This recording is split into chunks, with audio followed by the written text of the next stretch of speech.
Então, peoples, cá estamos nós de novo, novamente, mais uma vez. Meu nome é Jonathan Freitas, sou mestrando em artes pela UFC, licenciando em artes visuais pela UES e realizador de audiovisual. Recentemente eu estava vendo algumas postagens no Instagram e vi uma galera considerável falando sobre a série da Netflix Dahmer, né, o canibal americano. Eu me veio na cabeça por que a gente tem essa relação tão grande com esse tipo de violência. Uma coisa quase que de amor e ódio. A gente gosta, mas também não gosta. A gente se sente bem assistindo, mas ao mesmo tempo também não se sente.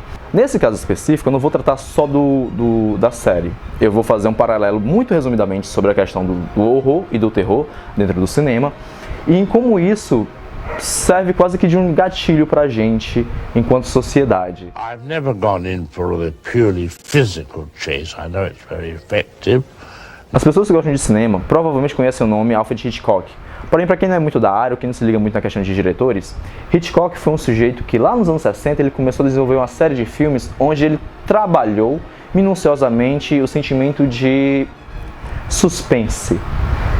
Ele ministrava, realizava, experimentava situações que fizessem com que o telespectador, diante do que ele estivesse assistindo, ele se sentisse mal. E nos anos 60, acho que em 1960, ele dirige Psicose, que é um filme que trata sobre Norman Bates.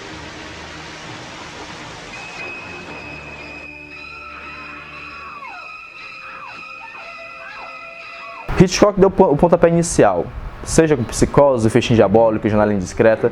Só que de lá pra cá, dos anos 60 pra cá, muitos outros filmes de terror com esse gênero foram tomando gosto.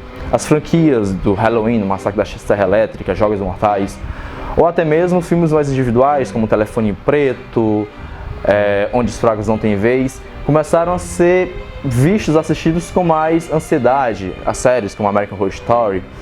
Essa violência gratuita que os filmes e séries trazem, em qualquer outra situação faria com que a gente se sentisse mal, se a gente se sentisse repulsa, só que dentro dessa categoria específica a gente sente um certo prazer, né? Quando a gente vê, por exemplo, o Michael Myers do Halloween correndo atrás das vítimas, a gente fica eufórico, querendo também que as vítimas se safem, mas em alguma situação que as vítimas morram. A gente coloca pra fora essa coisa meio agressiva que a gente tem. Mas o que é que faz com que a gente, pessoas ditas normais, nos identifiquemos com esse tipo de produção cinematográfica?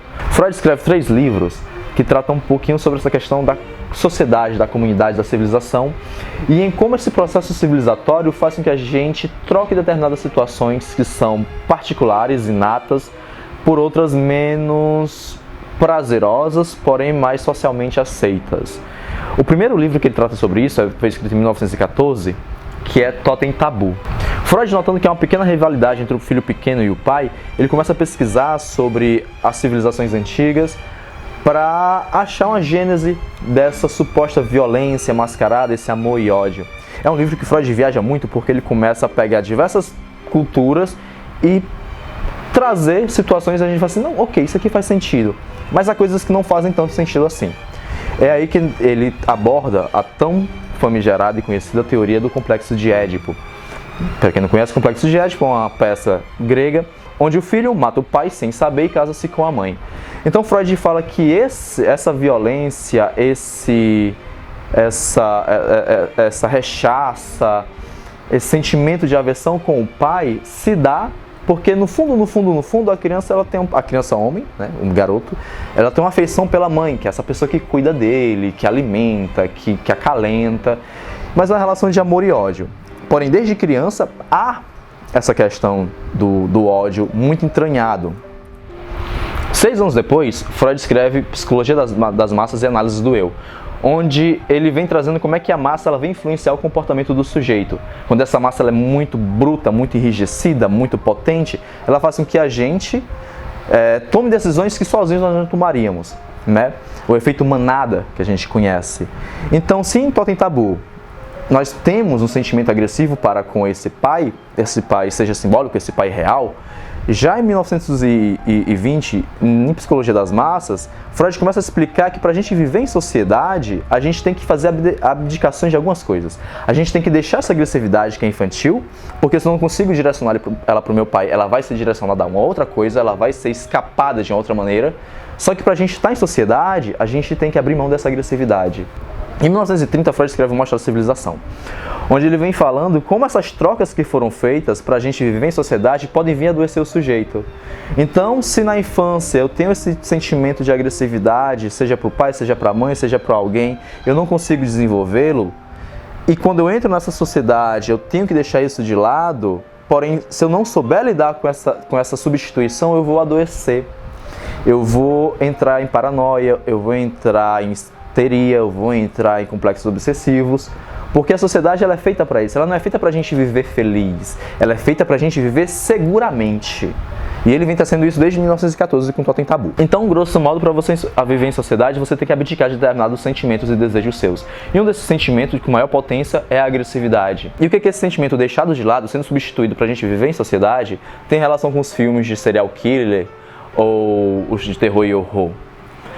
Como a gente não pode colocar isso na pauta, em papel, fisicamente, a gente não pode sair agredindo todo mundo, a gente acha, como ele colocou em Psicologia das Massas, né, em Mostra da Civilização, maneiras de escoar esse sentimento agressivo. E uma dessas ferramentas são os filmes. Quando você se identifica, consciente ou inconscientemente, naquele sujeito, naquela ação, naquela situação, é como se o seu próprio eu, seu próprio ego, ele desse uma pequena descarga, sabe? Com que ela relaxasse, com que ela chegasse nesse quase que numa homeostase prazerosa. Seria o que Freud vem chamar de sublimação. A gente sublima esse sentimento agressivo em prol de uma coisa secundária, em prol de um sentimento secundário. Então, não podendo ser agressivo fisicamente, vividamente, o sujeito se transfere para uma violência virtual, uma violência gráfica. E nisso a gente pode falar tanto os filmes como, por exemplo, videogames. Só que não só. Quando a gente fala em violência e a maneira que essas violências têm de se escoarem, de fazer com que a gente não adoeça, muitas coisas socialmente se enquadram nessa categoria. Por exemplo, jogos de futebol ou qualquer outro esporte que tenha um contato mais físico. Você já parou para pensar o quão doido é uma torcida de futebol organizada quando eles estão torcendo por um time? É o que Freud coloca em Psicologia das Massas. Você está inserido dentro de um bolo, de uma massa, e dentro dessa massa você faz coisas que sozinho você não faria. E dentro dessa massa existe uma agressividade potente. Não é à toa que existem diversos casos de morte, de arrastão, de brigas, de assassinato, dentro desse tipo de coisa. Um dos esportes que mais tem relação com essa agressividade latente que a gente tem é o MMA. As lutas, por exemplo. A gente vive torcendo por pessoas que vão estar no octógono, num espaço, para se baterem. Com a finalidade de quê? De mostrar quem é o melhor? Não é tão isso, né? Não é só isso. E esses esportes eles vão se ramificando a pessoas que conseguem descarregar essa agressividade em esportes de alta velocidade, em esportes radicais, em exercícios físicos, conseguem sublimar isso escrevendo coisas violentas, coisas sádicas. Aliás, por falar em coisas sádicas, uma das maneiras que é mais presente, não socialmente, porém no seu íntimo, mais intrafamiliar, são as questões sexuais. Eu acho que todo mundo, a grande maioria das pessoas, conhece algumas pessoas que já ouviram histórias de pessoas que dentro do ato sexual têm uma tendência mais agressiva, gosta de um aperto mais forte, de um tapa mais forte. E tudo isso tem relação com essa agressividade latente. O sexo é extremamente íntimo. Quando você está transando, você está realmente se colocando como você é. Então, quando as pessoas não conseguem descarregar essa agressividade em algum desses outros meios que a gente estava comentando, o sexo é uma boa válvula de escape. É um bálsamo quase. Então, os sujeitos castrados dentro da sociedade por conta dessa questão de não poder se manifestar agressivamente, voltam seus desejos para as representações fílmicas. Aí você pode estar se questionando, e os psicopatas? Por que eles são tão violentos? Já que eu comecei falando sobre Dahmer, né, e o canibal americano. Um psicopata, ele não tem o mesmo funcionamento psíquico de uma pessoa normal. O sistema límbico do sociopata, que é o sistema responsável por você sentir empatia pelo outro, não funciona, ele é descolado.